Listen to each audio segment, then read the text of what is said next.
as kids, some of us are tempted by the road. I know going off the grid didn't solve my problems back at home. My defense experience comes at a cost. Some of us are free, some of us are lost.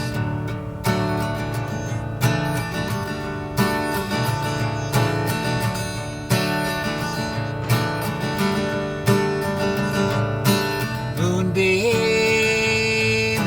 many billion stars, summer on the beach in Mexico. Smoky after hours bars, the loneliness of 10th Street in the snow. Traveling is everything, but lines will be crossed. Some of us are free, some of us are lost. Some of us are free, some of us are lost.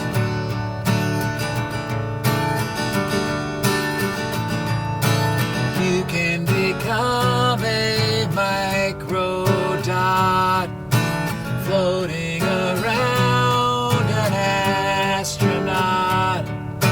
Sort of existence, sort of not, as an afterthought. We remember, we forgot.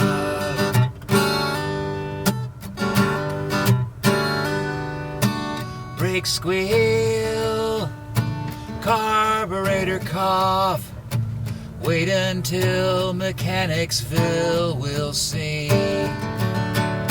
Service stations of the cross, pit stops on the road to Calvary.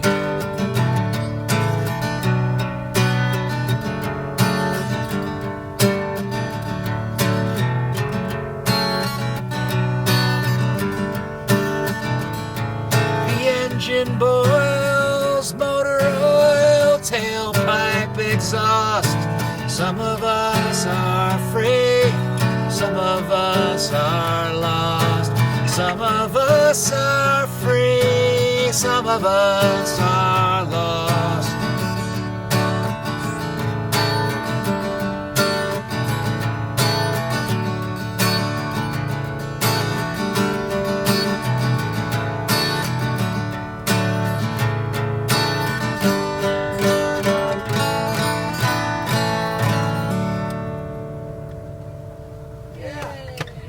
Saying about Little League. No.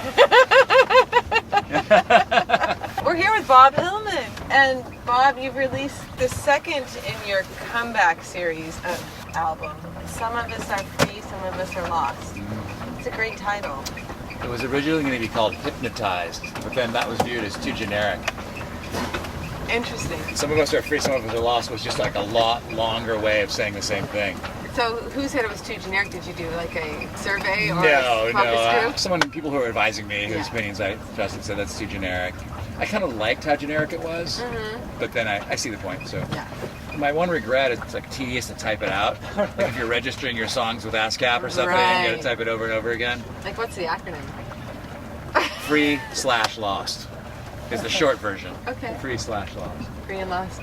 So obviously recording's super fun and awesome, but you released Lost Soul, and then it wasn't that long of a cycle, maybe 2 years? Yeah, 2 years. Lost Soul came out in 2016. Actually, it was 3 years. And then this one came out around the same time in 2019.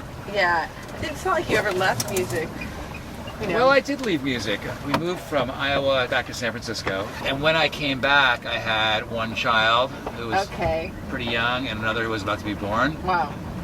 And I had a real job. We moved back here. I had to change careers from music to marketing, and I got a job at Clorox, and we moved back here.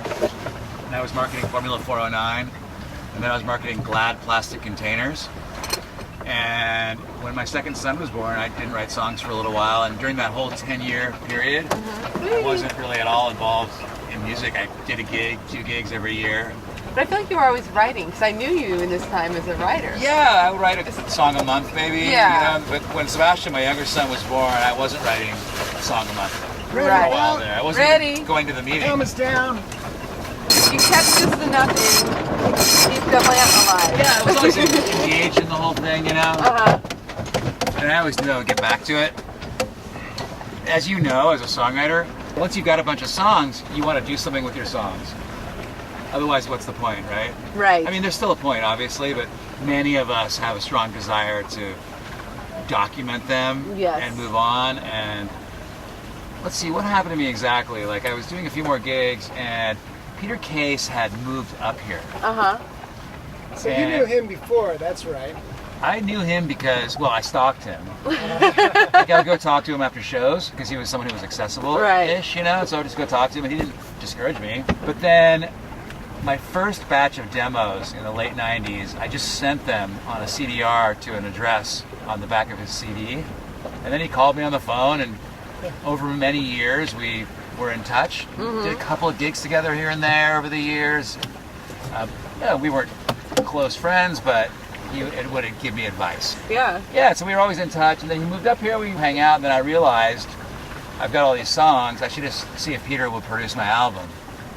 And then he was up for it. It took a while to get it going because of his commitments, but eventually we did that. That's kind of what got me going again. I mean, I went down to LA to make that record with Peter, and we had a concept for Lost Soul, and he hired the musicians, and we went into the studio, and you know, of course, I was like, "This is the greatest! Like, why have I not been doing this?" Right. You know.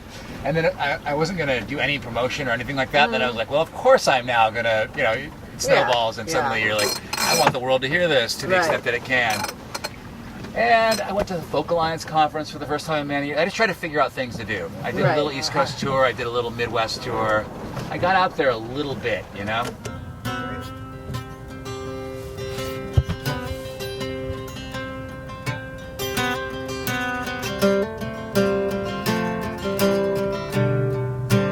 Yesterday I made my children listen to a fascinating David Crosby interview. The temperamental singer whose life went off the rails, who battled his addiction and ended up in jail. The story of the 60s was creativity, first with marijuana, later LSD. 70s were different, we were too messed up to sing. Cocaine ruins everything.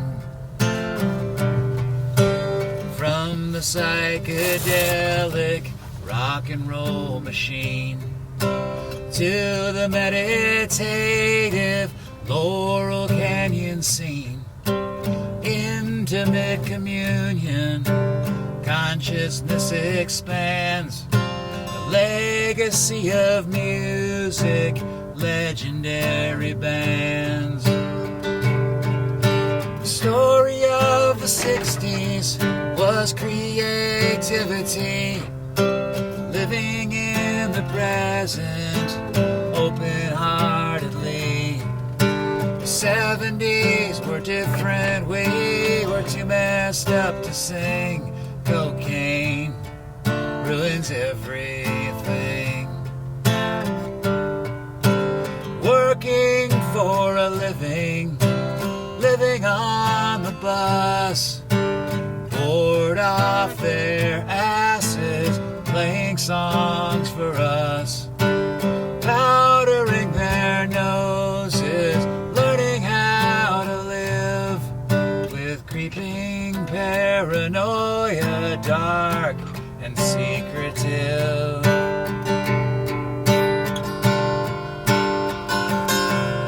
The story of the 60s was creativity, a transcendental moment, but regrettably, 70s were different, we were too messed up to sing.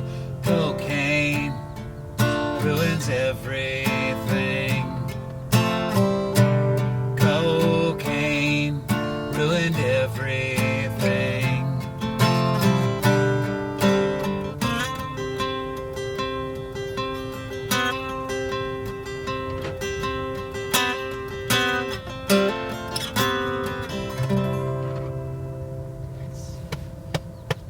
is now, but did you have kind of a dissonance going, oh, it's so different, or it's just the same? I thought it was the same in one major way, and that was it's still impossible to get anyone to pay attention to you, but it's differently impossible now.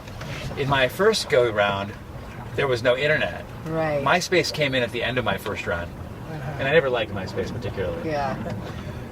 But now you can be ignored, but while you're doing things. Right. Right? And so you can post things to YouTube, and then you can try to amplify them on other social media things, and you can have your little Twitter conversations, and it feels like you're doing something, and in fact you are. I don't know whether my thing gets any steam from it, but it's really great and empowering to feel like there's an action you can take with the music you have, and you don't need to wait. Back in the old days, you would wait to be anointed. I remember I was playing this show at the Bottom Line, and this guy, David Wilkes, who had worked at Mercury, or I forget what he was doing at the time, he was coming to the show. I had him on the guest list. I was like, this is great. I didn't think it was my big break because I was no idiot, but it was a potential it yeah. seemed cool, hey, an actual record company person is going to come see me. And then he got stuck in traffic coming from Long Island and didn't show up. And Jim Bruno's always telling me these stories about almost moments where he's like, this person at the label publishing company was so into my music, but then 10 things happened and they never called me again, Right. I'm always jealous of him because he got so much closer while still being totally rejected in many cases, But it's all those things that keep you going. Yeah. But without the trappings of success and non-success, and the trappings of those words even, how does it feel different? I've tried to get better at songwriting over all these, as you know from the songwriters meetings and different gigs that we've seen each other at. I just try to write great songs. I was always drawn to people whose objective was more on the art side of things, on the commerce side of things. People like Jack Hardy in New York and Peter Case, and people who were about trying to create great art. And so that's what I've tried to do. Wendy Beckerman is another great example. Right. She has a whole other life, but songwriting is a big part of her existence because she's trying to create something beautiful and trying to make some kind of connection with people. And I'm part of that crowd. Yeah. Not constantly out there trying to do this or trying to do that, but rather focusing on the songs as the end all and be all, and everything else as a byproduct.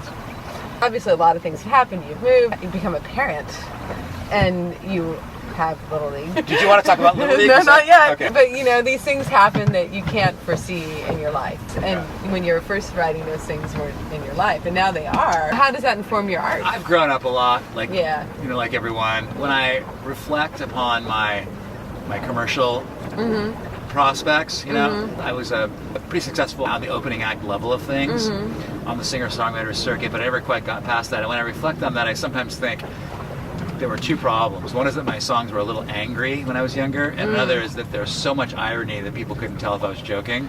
And it's an ongoing problem in my life, trust me. Ready. One thing I think my big breakthrough as a songwriter over the last, I would say, few years, and it applies very much to the songs on my new album, it's that rather than trying to make a point in my songs, rather than trying to communicate a strong point of view that could border on judgmental, my songs are more explorations now. I've tried to take topics and explore them, maybe from multiple angles or maybe from one perspective, but I'm less concerned with telling people what I think, and I'm more concerned with getting deep into a feeling or a topic, like let's say death. Last year we went camping at Little Basin, like we do every Memorial Day with a group of friends from my kids' preschool. And I heard something really sad. It can be sometimes hard to find a way into a topic like death is a rather large topic. Right. How do you get into that? And I was camping, and so I used the hike as a way in. And I wrote a song called Adrift, which is the last song on my album. Like the song or not, one thing you will say after you hear it is this person's exploring a big topic. That's the great thing about songwriting. It's a vehicle for wrestling these beats. Hey, you have to, you're only authentic if you're writing about things that matter to you. Right. So I write about things that matter to me under the assumption that if it matters to me and I can execute it somewhat artfully, there's a chance it'll matter to someone else. Yeah.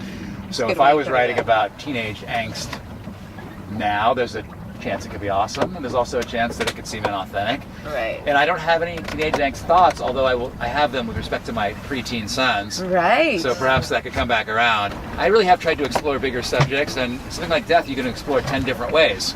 Yeah. 20 different ways. And so writing about death by talking about your thoughts on a hike, or writing about when I went down to San Diego to say goodbye to my father, those are two very valid entry points, and there are a lot more too.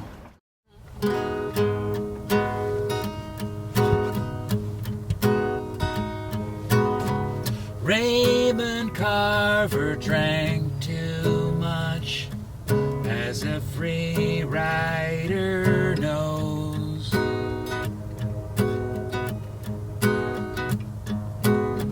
Alcoholic tendencies render you more likely to express yourself in prose.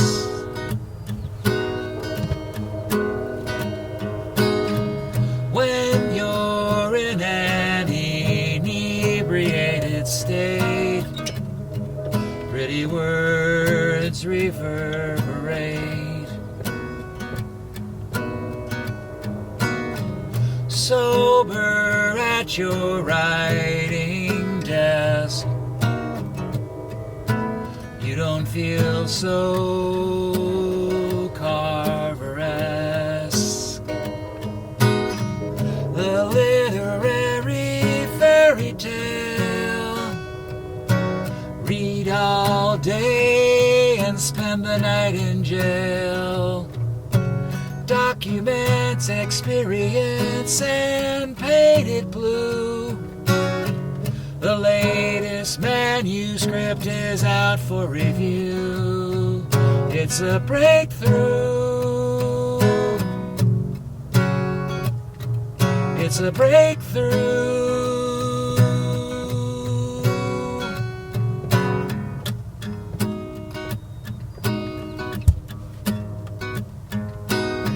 Some of us will write about our 20-something selves. In the name of gravity, the weight of these analyses will overburden shelves.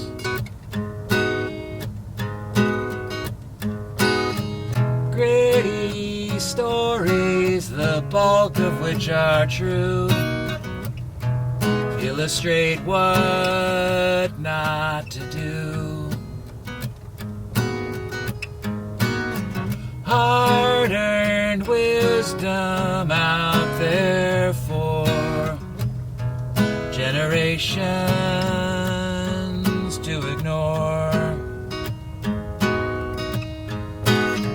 The literary fairy tale, empty bottles and a paper trail.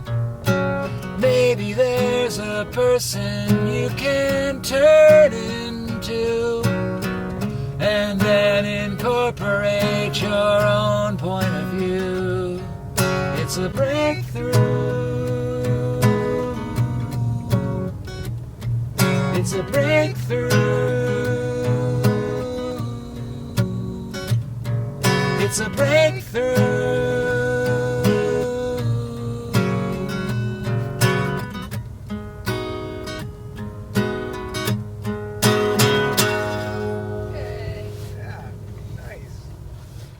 How long do you typically labor over a song? I mean, that's really not a totally fair question because every song's different. No, I can answer it though. Okay. A week is a good amount of time for me. To labor over it. Yeah. And then do you put it away for a while? Or you And play it's it usually out? done. Yeah. And I either like it or I don't. Mm-hmm. I've written so many songs in the last year that I have a lot of songs that I've kind of not exactly forgotten about, but I paid no attention to. Yeah. Because in that time I also released a new album. Mm-hmm. But through the recording of that album and the promotion of that album, I was writing a song every week or two. Mm-hmm. And so I've now got like a new stockpile. Right. And I don't know what to say about those songs. Like, I don't know what's good and what's not. I would have to go back and see. I was trained early on in my songwriting career when I went to a weekly songwriters meeting in New York. I was trained that a week was the amount of time you would spend on a song. And it turns out to be a good amount of time for me because I can break it down into smaller pieces. Like, some days I'll think, how am I going to write a song? You know, like, well, I'll just write a verse of a song, and then the next day I'll write another verse, kind of thing. You know, sort of. And so a week just seems to work out. Like, I rarely have I ever written a song in a day, maybe not. But if I let it go too long, then it kind of disappears. Like, I was trying to finish a song last week, and I got distracted, and I don't even remember anything about it, really. I might have written down some words, but I don't remember the music. I just got distracted, and it doesn't really exist. I find that a week allows me to stay focused, and I can work on it constantly during the week, maybe with a musical idea in my head while I'm driving, doing stuff with my kids, of course being present in their lives to the extent that I need to be, but if we're driving and listening to an audiobook or like, or they're at an event that I'm not necessarily central to, you know, I can work in the back of my head. Either what it's about or the next verse or the words. When you say wrestle, like if you're wrestling in your head. I'm interested in some amount of precision in songs. Like, so if I have a certain meter to a thing, I really want to make it sound great. And I want the words to express a certain thing with a certain sound to the words and a certain meaning. And so I will work hard to make it feel right to me. Sometimes, in order to get things moving, I'll sit there in the notes app and just be like, type, and then come back later. I find sometimes that gets me going, and then I can refine it. I don't usually like move on until I feel at least there's something good about the verse, and I know that I can get it to the next level. Like, it says what it needs to say, or there's a really great line in there that I know I can build on. I will wrestle sometimes with a great deal of intensity. Like, I play beach volleyball at Google fairly regularly. Google has all these beach volleyball courts. On the drive from San Francisco down to Mountain View, like, I'll wrestle the entire way with like one word or one line or something like that.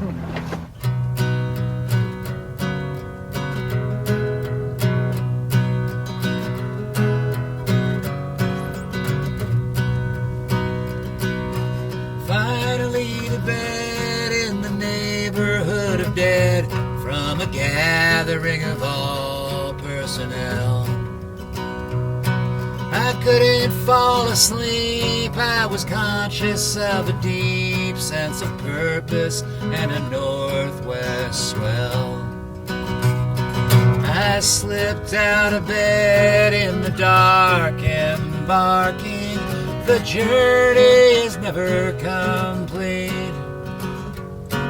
I wrote a pithy note for my son and my wife, who are sleeping through the surfing life.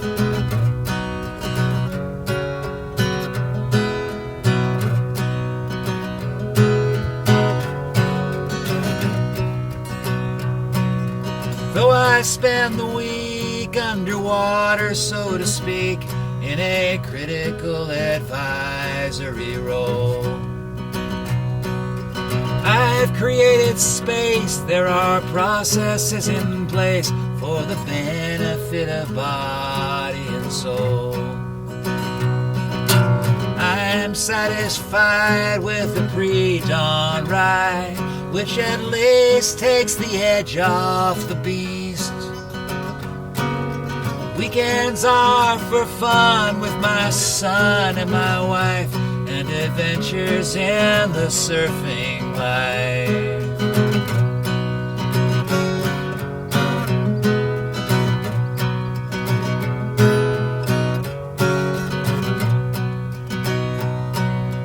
Average body mass over foam and fiberglass, balancing harmoniously. Existential dread when it's pumping overhead and you paddle ineffectually. Accelerate to a heightened state, any other realities fade. On the edge of a knife, my son and my wife disappear into the surfing life.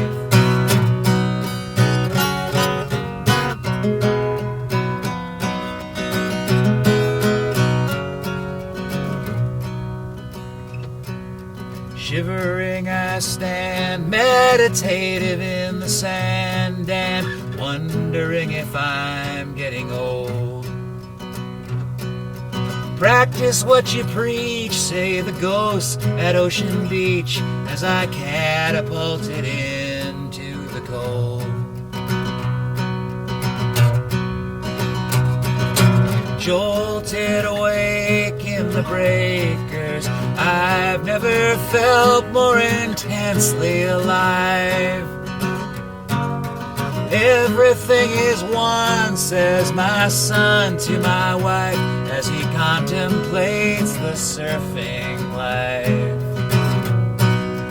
Contemplate the surfing life.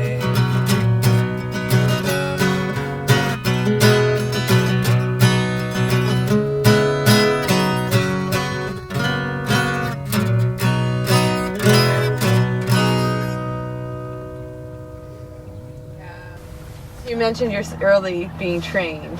That was Jack. Jack Hardy. Yeah. And how did you happen upon his songwriting groups? Yeah, I started going to open mics. This is in New York? New York, yeah. Were you going to college? Or were you... No, I graduated from college. I was and down.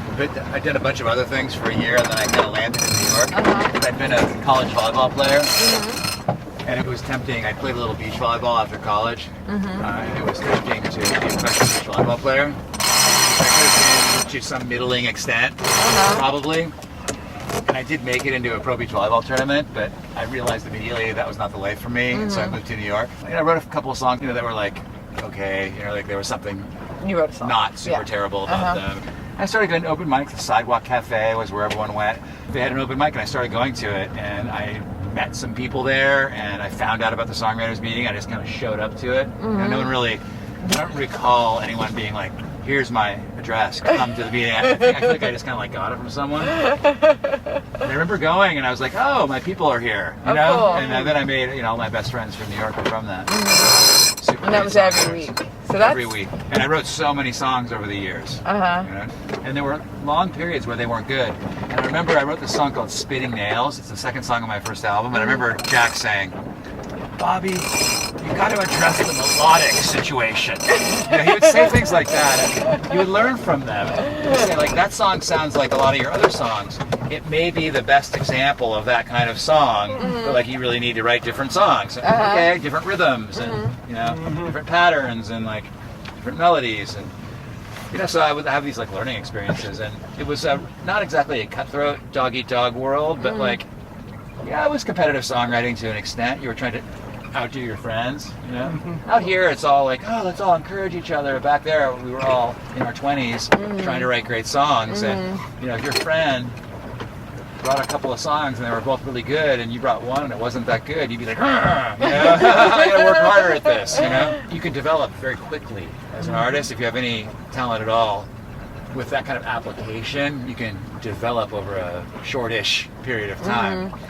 You know how it works, like you go to the open mics and whoever runs it is like sort of a kingmaker, and they can offer you a half an hour slot or whatever at the venue, right? And so that happened for me, like it did for most people. You got to the point where you were good enough to play a gig in these places, and you'd bring your audience.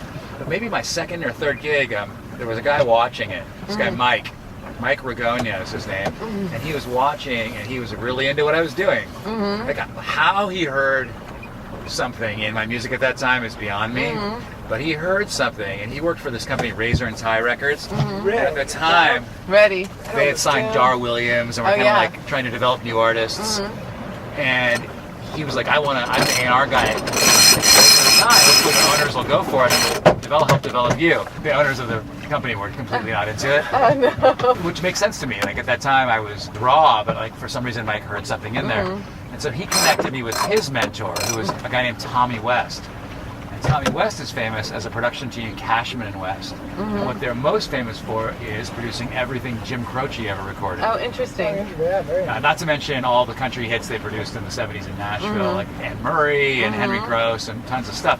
But Tommy was Jim Croce's great friend. Literally played piano on Leroy Brown. Wow.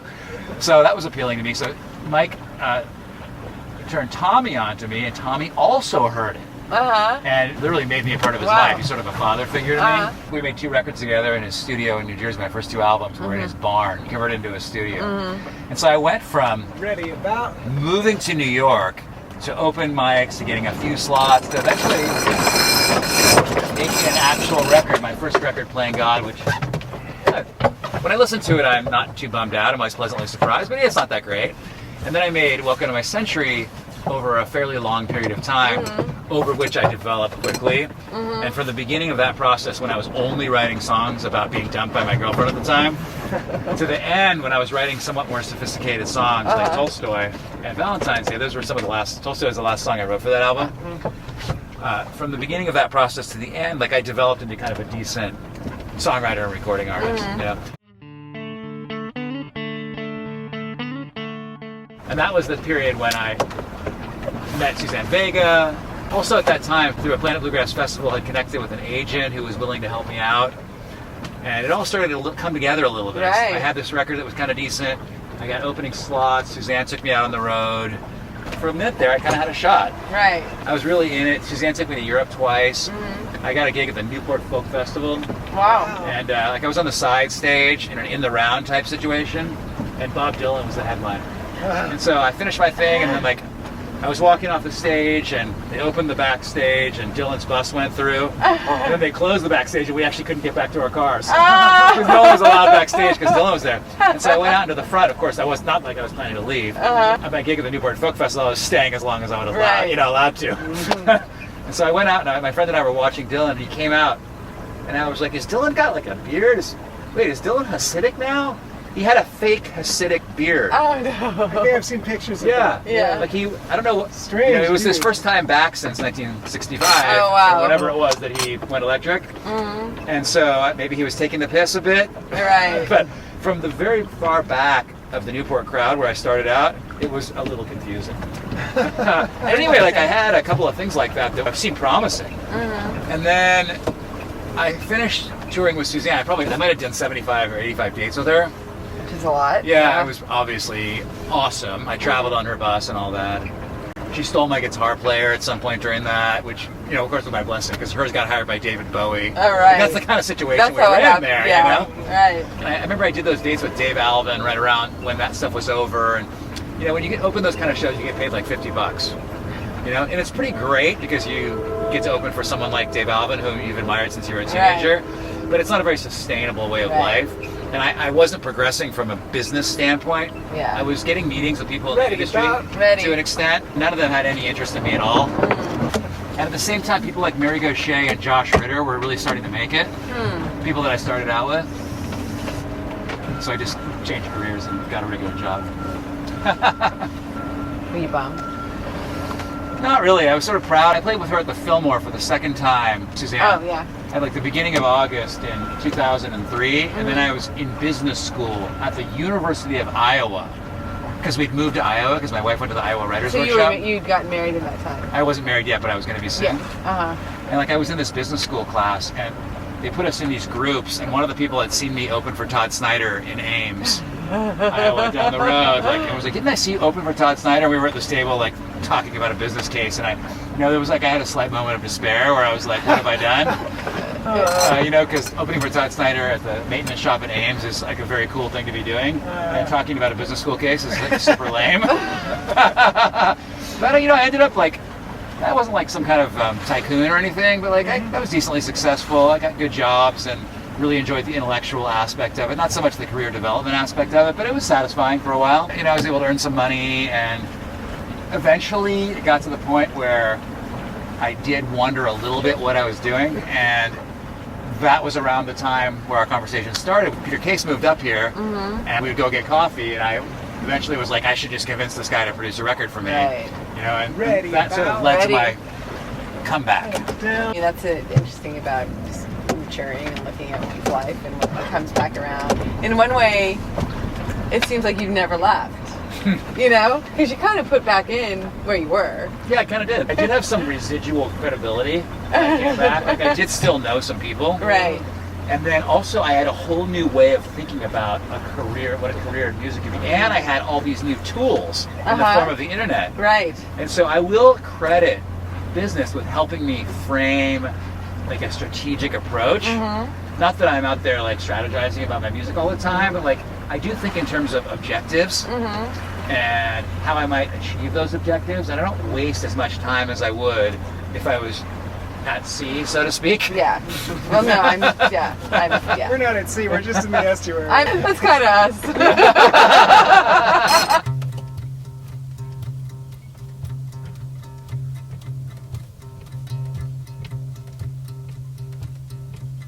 I wash my hands, but they're still covered with paint.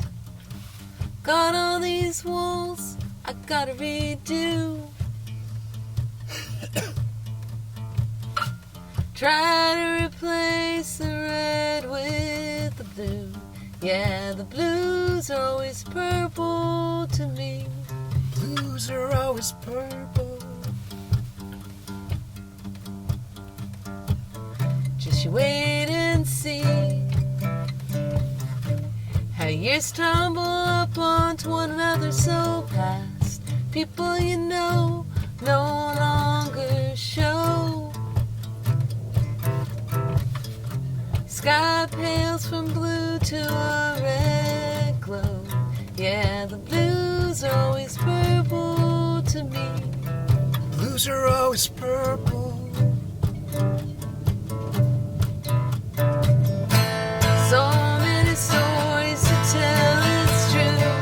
It's true, the broken spoke, the open road, the time we kissed under a sky so new. The star on my face, the glitter in bed, how the fog rolled in. I didn't want to hear what you said. The sun can't help but turn everything red. I still wanna paint these walls blue. Try to replace the red with the blue. Yeah, the blues are always purple to me. Blues are always purple. Nightfalls play me an upbeat song. Blues country figure, beatbox and rock. Yeah, we'll roll. We might get older, but some things never get old. Like the sun can't help but turn everything red. It's time to paint these walls blue. Blues are always purple to me. Blues are always purple. Blues are always purple to me. Blues are always purple.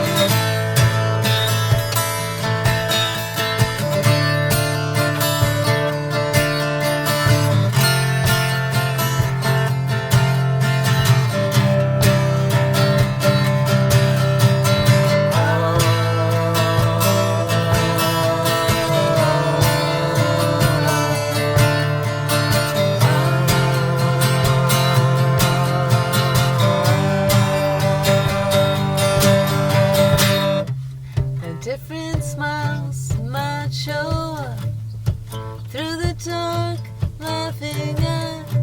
I still wanna paint these walls blue. Even I'm not the person I once knew. Yeah, the blues always purple to me. Always purple to me. The blues are always purple to me. Well, great. Thanks, Bob Hillman. How awesome to have you on the boat. It was fabulous. That You was were fabulous. perfect. It was a beautiful night. Great sailing, great songs, great stories. And we appreciate you coming out. I want to come back out where I can actually look around sometime. Yeah, Yeah, definitely. let's do I know, definitely. Captain Kwame Thank Copeland. you very much. Commodore Crooks.